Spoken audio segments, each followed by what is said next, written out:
Guys কি খবৰ আপোনালোকৰ? আশা কৰোঁ সকলো ভালে আছে। আজি বহুদিনৰ মূৰত এনে ফুৰিব ওলালোঁ, সেইটো কাৰণে ভিডিঅ' এটা কৰোঁ বুলি ভাবিলোঁ।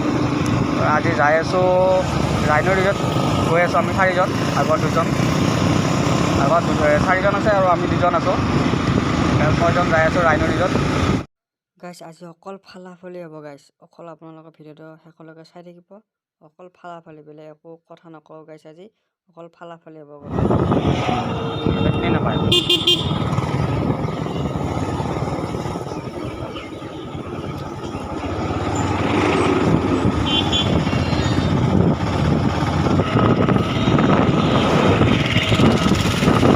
ভিডিঅ' বনোৱাত সদায় বনাই থাকোঁ, কিন্তু এতিয়াহে নহয়।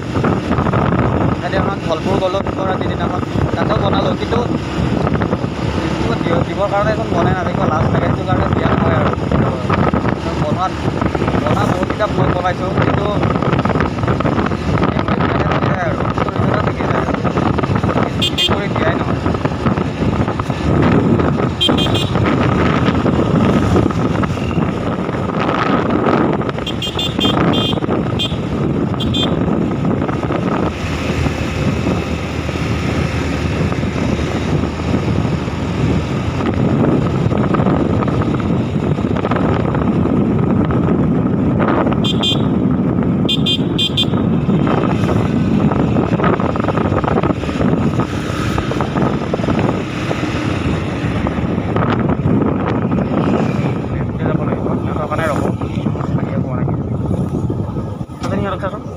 শাসন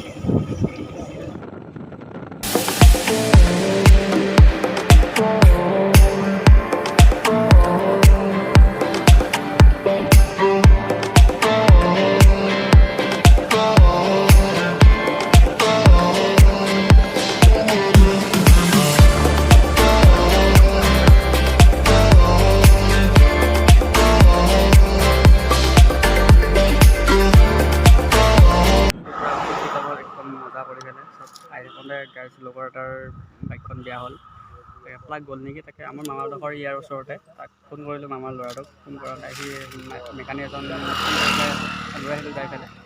এতিয়া বাইকখন ভাল কৰি আছে, তাকে কিবা হৈছে চাইছে আৰু প্লাগটো চাইছে, প্ৰথমতে ষ্টাৰ্ট হোৱা নাছিলে। গাইজ ইয়াৰ প্লাগটো খুলিবৰ কাৰণে কিবা ৰেঞ্চ লাগে বোলে, এটা মোটাত আছে নেকি চালোঁ, গোটেই ইয়ামাহাৰ গাড়ী দুখন চাওঁতে গাইজ অকল এডাল দিছে, এইডাল দিছে, অকল স্ক্ৰু ড্ৰাইভাৰ এডাল,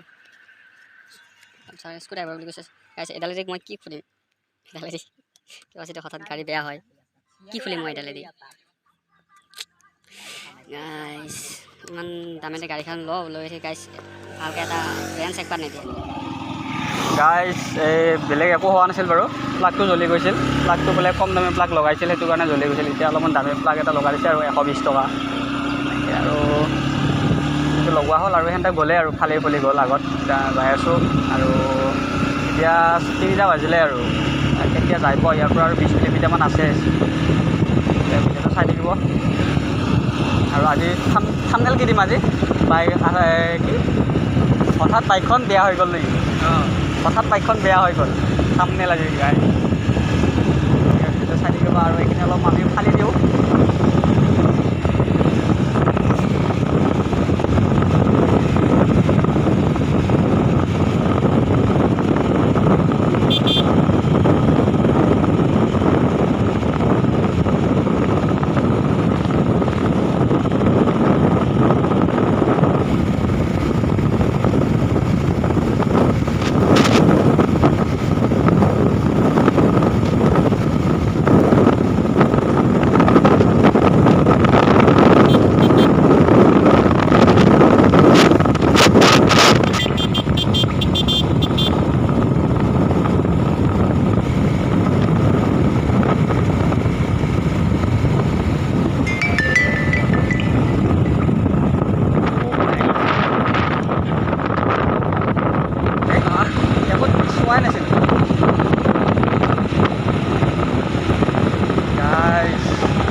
দেখা পাই গৈছোঁ, হেৰিব পাৰিব নোৱাৰোঁ, এইফালে স্পীডত আছোঁ। আৰু এনেকুৱা ভিউ দেখাবলৈ গাইজ, ইয়াতেই ঘৰ বান্ধি থাকোঁ যেন লাগে, কিন্তু অসম্ভৱ ইয়াতে থকাটো। 3টা মডেল ইয়ামাহাৰ একেলগে।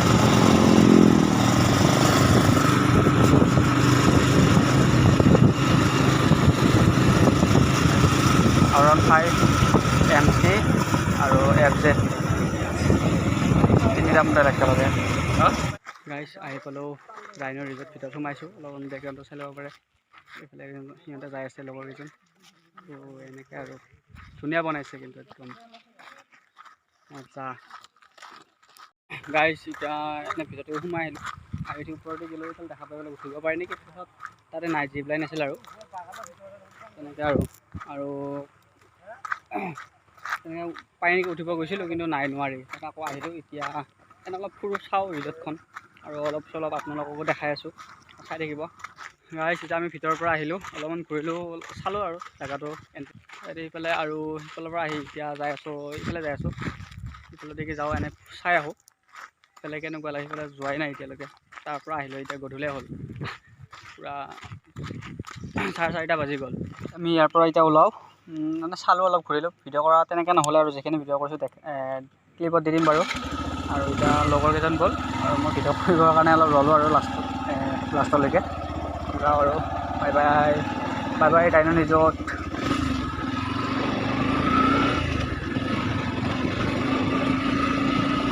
অলপ বেছি সময় থকাকৈ আহিলে বা সোনকালকৈ আহিলে আৰু বেছি ভাল লাগে। যদি সোনকালকৈ আহিলে হয় তেতিয়াহ'লে বেছি ভাল লাগিলে হয় আৰু অলপমান টাইম থাকিব পাৰিলোঁ হয়।